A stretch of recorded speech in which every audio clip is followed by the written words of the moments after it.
According to officials, one person is now dead after an early morning shooting occurred right here along Coal Bank Road. Not only do shoppers benefit from the bargains, but every dollar you spend helps keep jobs right here in the local community. It's been nearly 70 years since our vets have served, and now they're getting the chance to come here to our nation's capital to visit the monuments dedicated to them. Halloween is creeping upon us, but officials want to warn parents that the candy your kids collect could be more of a trick than a sweet treat.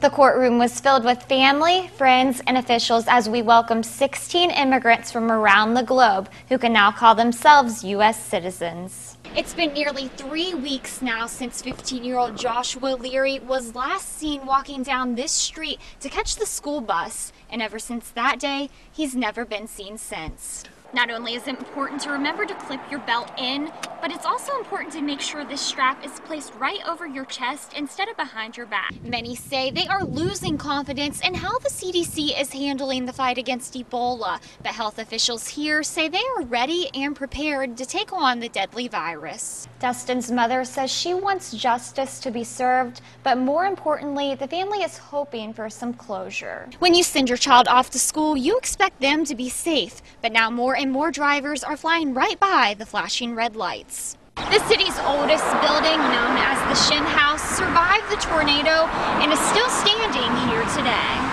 A new form of child abuse is causing damage to millions of families, and it's something that most of us have never likely heard of. Viola's Flowers has stood right here in Buckhannon for nearly 83 years, and now owners say this fire is not stopping them from picking up the pieces. One of the biggest problems for officials is when these guns are stolen, they're often taken out of state. After being stationed in Afghanistan for 9 months, Sergeant Daniel Warren made it a mission of his to return back home and surprise his 7th grade daughter. All right, so Lauren, you hit the streets, talked to a lot of drivers today. How do they feel about the different prices? I'm sure the consensus was yay. You know, yeah, obviously they're very glad. This comes a relief to many, especially when it comes to their wallets. But there was a few I talked to who said that, you know, the prices are still a little too expensive. Now, if you would like to adopt any of these animals for Halloween, you can give the Harrison County Humane Society a call at 592-1600. Reporting in Harrison County for 5 News, I'm Lauren McMillen.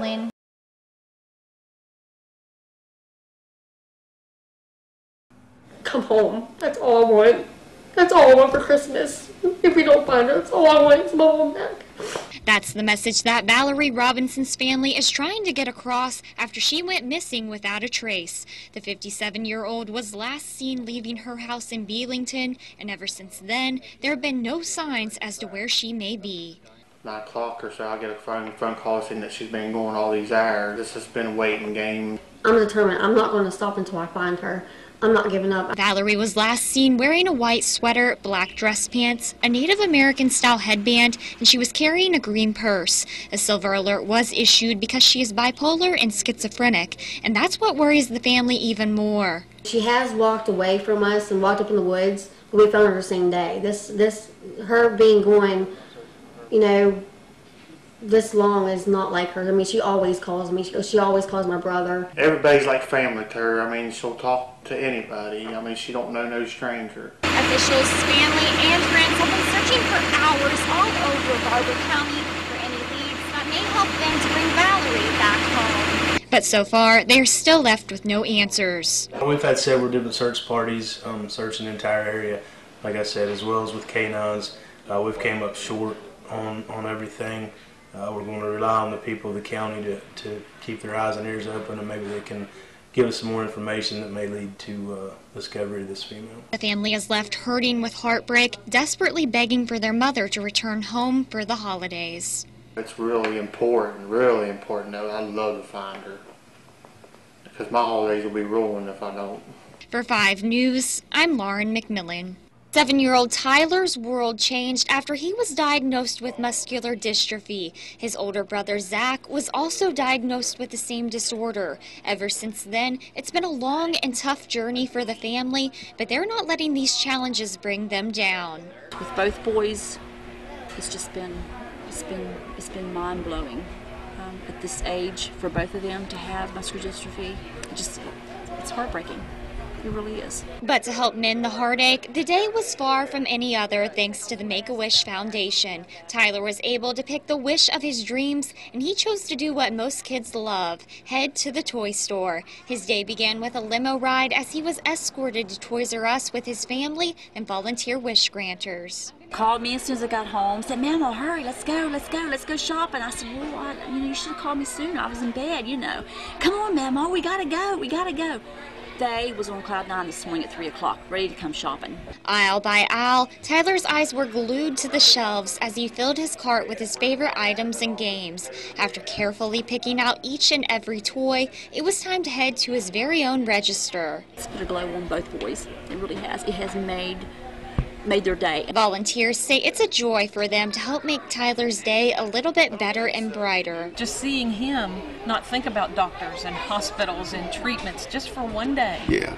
Yes, it's a blessing. But the day wasn't over just yet. After hours of shopping, it was time to enjoy a hot meal at the Texas Roadhouse. Tyler still has a long road ahead of him, but this special wish will help add a smile.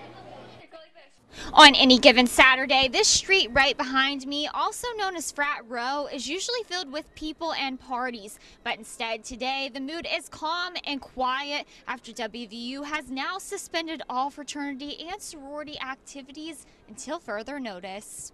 Greek life at WVU is usually in full swing this time of the year, but instead, fraternities and sororities have been silenced after the death of freshman Nolan Birch. Birch tragically passed away after an incident at the Kappa Sigma fraternity house. Now this calls into question whether Greek life should even continue on the WVU campus. They do a lot of good deeds for the community, but I don't think it's worth all just the parties. I don't think a lot of good comes from them. Yeah. So I think it would be best if they just kind of left them out. Prior to Birch's death, the Morgantown chapter of Kappa Sigma was notified that the group's charter had been withdrawn and its operations closed. This all comes after a disturbing incident a few weeks ago after the Sigma Chi chapter was also suspended after a late-night pledging incident. University officials say all Greek activities will be put on pause until at least the end of the semester. All pledging or new member activities, all social events, all those things have been canceled. And so our next step certainly is to start having those conversations at the beginning of the week with the fraternities and sororities and take a look at where we've been and where we want to go in the future. Police haven't released details on how this tragedy unfolded or whether alcohol or hazing played a part. As the campus mourns after losing one of their own, many say this is a time to reflect and refocus. I think with all the stuff that's happened, it's definitely good to take a break and take a step back and look at what needs to change, with Greek life. But I think that next semester, after the sororities and stuff, or fraternities have kind of proven that they're gonna change, that we should bring it back because it's a big part of the student life here. Officials say the Kappa Sigma fraternity will be suspended at least until 2019. Reporting in Morgantown for 5 News, I'm Lauren McMillen.